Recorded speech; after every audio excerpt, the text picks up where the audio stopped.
विशेष रूप से आप लोगों के साथ बात करने का अवसर इसलिए चुना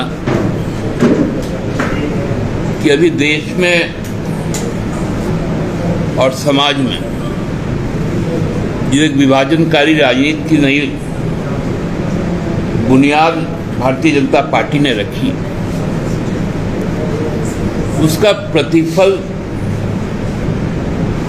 बहुत विकट होने वाला है। आपको थोड़े पीछे ले जाना चाहते हैं। भारतीय जनता पार्टी जब विधानसभा के लिए अपने चुनावी सफर को शुरू किया तो एक प्रभारी बनाए गए मध्य प्रदेश राज्य के पूर्व मुख्यमंत्री और वर्तमान में केंद्रीय मंत्री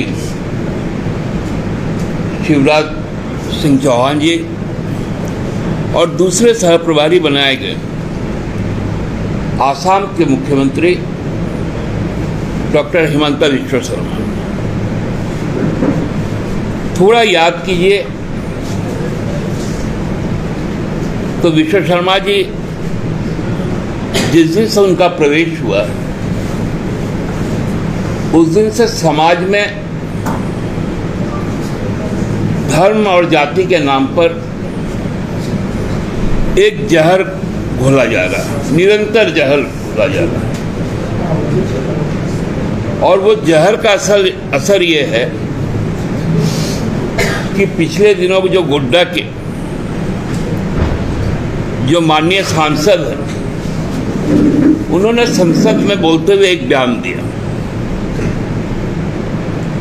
वो बांग्लादेश घुसपैठिए के संबंध में था।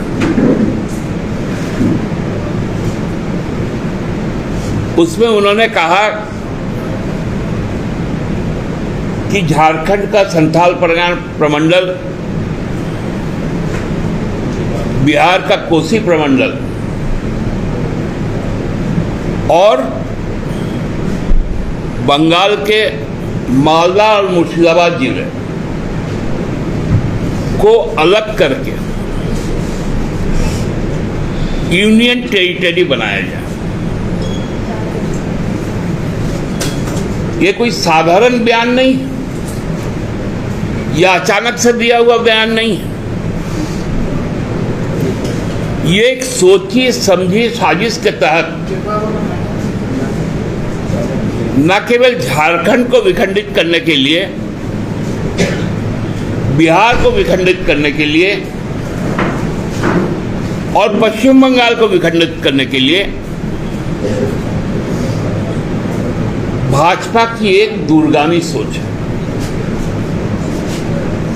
क्योंकि हमारे यहां तो इस साल चुनाव होने हैं, 25 में बिहार में चुनाव होने हैं और 26 में बंगाल में चुनाव होना। तो इस बयान को उसी रूप में देखना चाहिए। हम लोगों को याद है 2019 को 5 अगस्त का दिन था। जम्मू कश्मीर इस भारत का, इस संघीय ढांचे का एक अभिन्न राज्य था।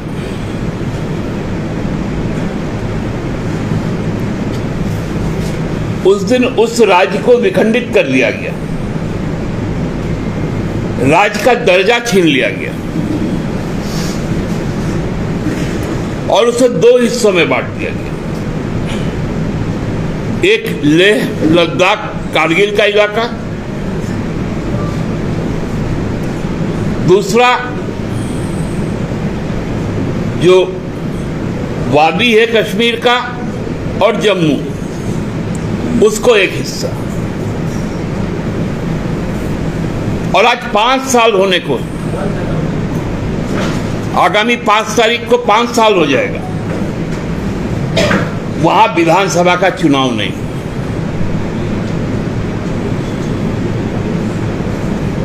लोकसभा के चुनाव हुए तो कश्मीर के 3 सीटों पर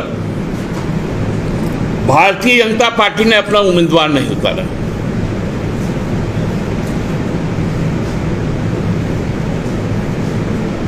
लद्दाख का भी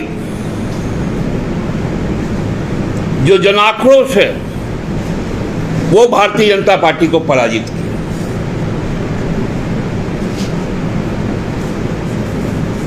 ये पुनः एक विभाजन की तैयारी हो रही है।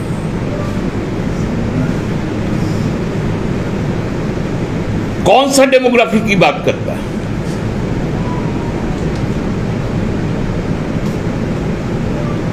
उल जलूल बातें कहना। मैं देख रहा था कि एक राष्ट्रीय चैनल को सांसद महोदय अपने टैब पर दिखा रहे थे कि देखिए ये पाकुड़ है, साहेबगंज है, ये देखिए ये पूर्णिया है, कोसी है, अररिया है, कटिहार है, ये देखिए मालदा है, मुर्शिदाबाद है, इस बीच में को गंगा है, ऐसे करके दिखा रहे थे। अरे महामानव जी, वो गंगा जो बांग्लादेश में जाकर पद्मा बन जाती है, उस पे बीएसएफ का पहरा है, एसएसबी का पहरा है, कोस्ट गार्ड का पहरा है।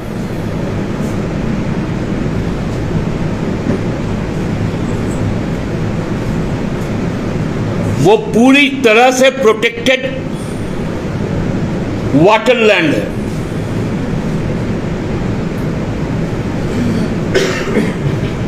और उसका जिम्मा भारत का गृह मंत्रालय का है। आसाम के मुख्यमंत्री जी ने कहा भी था कि घुसपैठ हमारे आसाम से होता है और बंगाल से होता है। ये इनका सार्वजनिक स्टेटमेंट है।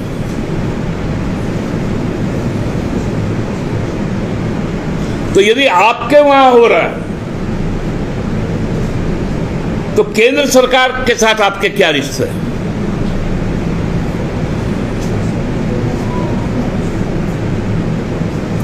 बंगाल में हो रहा है तो वहां केंद्र सरकार क्या कर रही है? और इस महामानव को तो इतना भी नहीं मालूम कि झारखंड कोई भी अंतर्राष्ट्रीय सीमा को शेयर नहीं करता है। बिहार करता है नेपाल के साथ, बंगाल करता है भूटान के साथ, नेपाल के साथ, बांग्लादेश के साथ, त्रिपुरा करता है, आसाम करता है, पूर्वोत्तर के राज्य करते हैं, जम्मू कश्मीर पंजाब करता है, राजस्थान गोवा और गुजरात करता है, तमिलनाडु भी करता है।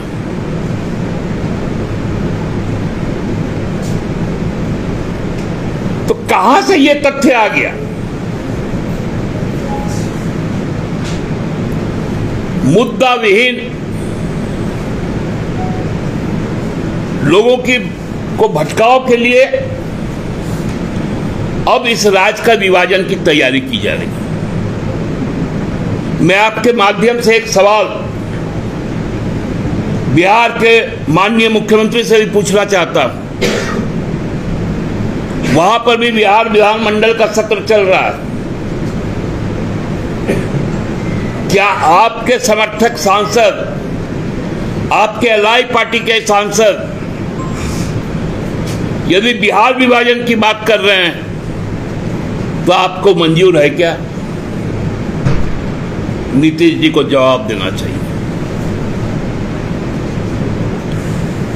भारतीय जनता पार्टी के वहां उप मुख्यमंत्री हैं, दो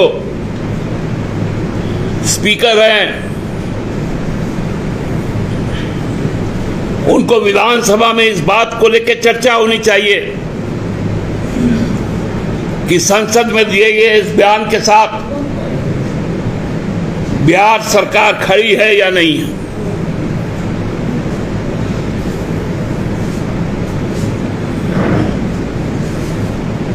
झारखंड विधानसभा में इस बात को लेकर भी चर्चा होनी चाहिए कि भारतीय जनता पार्टी के लोग बताएं कि वो झारखंड का विभाजन चाहते हैं या नहीं चाहते।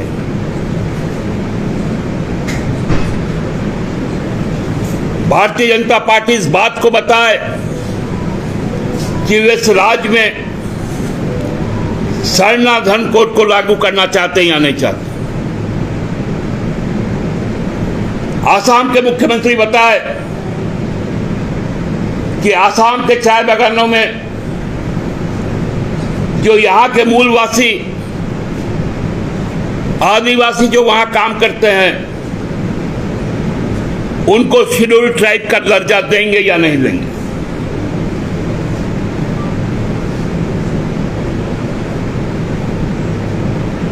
ये चीजें हल्की नहीं है,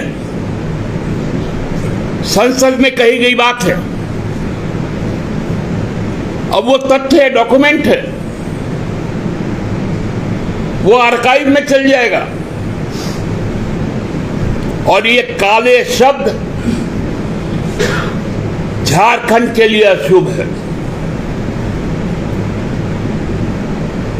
क्या चाहते हैं लोग कि सिद्धू कानू का नाम मिटा दिया जाए?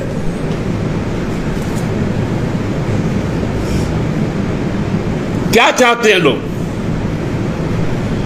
कि कल के दिन में फोटो हो तेलंगा खड़िया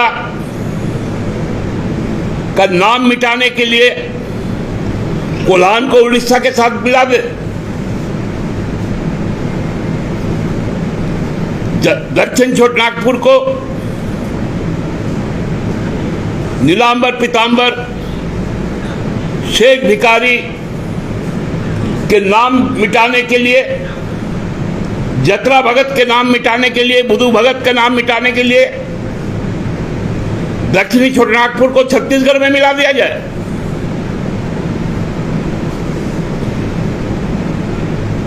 मानभूम, सिंहभूम, धालभूम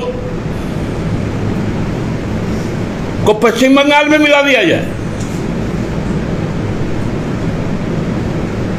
मतलब जो हजारों शहादत, कुर्बानी और त्याग के पश्चात जो हमारा राज्य मिला है झारखंड, जो पहचान मिला है झारखंड, झारखंडी पहचान को ही समाप्त कर दिया है। ना रहेगा बांस, ना बजेगी बांसुरी। ये झारखंड के समाप्ति का ऐलान संसद में किया गया है। भारतीय जनता पार्टी के लोकसभा में 9 सांसद हैं उनकी अलाई के साथ। उसमें एक सांसद का यह बयान है, बाकी 8 सांसद को लोकसभा में खड़ा होकर इस बात को बोलना पड़ेगा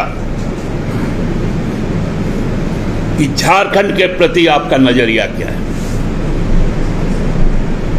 पार्टी इसका पुरजोर विरोध करेगी यदि इस प्रकार के कोई भी निर्णय के लिए केंद्र सामने आएगी। संघीय ढांचा को तहस नहस करने के लिए हर काम किया जा रहा है। अब तो राज्य को मिटाने के लिए जिस प्रकार से जम्मू कश्मीर को मिटाया गया, उसी तरह झारखंड में भी प्रयोग होने जा रहा है। धन्यवाद। अच्छा, एक अंतिम में एक अच्छी खबर अभी भी आई है कि पेरिस ओलंपिक में हमारे देश ने जो शूटिंग में ब्रोंज हासिल किया है, हम कह सकते हैं कि पदक तालिका में भारत का नाम जुड़ गया है। ये शिल्पी नेहा तिर्की का जो बयान है झारखंड की राजधानी रांची का डेमोग्राफी चेंज हुआ है, उस पर क्या प्रतिक्रिया? नहीं, देखिए उनका तात्पर्य क्या था। उन्होंने कहा कि जो यहाँ कमाने खाने वाले लोग हैं, खतियानी लोग नहीं, उनको रघुवर जी ने 85 कहकर उनको मूलवासी बना दिया। यही कहा था ना उन्होंने। तो इसमें गलत कहाँ है? इधर आशा खकड़ा भी बोल रही थी रांची की डेमोग्राफी बदल गई है, ऐसे सरकार भी बदल गई। देखिए भाजपा का डेमोग्राफी बदल गया। अब मोदी शाह जी के कांग्रेसी दोस्तों का भाजपा बन गया। जो 240 लोग जीतकर आए हैं, उसमें 115 लोग दूसरे दलों से आए हुए हैं। आसाम के मुख्यमंत्री भी कांग्रेस के ही थे। तो इनका डेमोग्राफी जरूर बिगड़ गया। यहाँ जिनको प्रदेश अध्यक्ष बनाए तो डेमोग्राफी तो बिगड़ गया भाजपा का।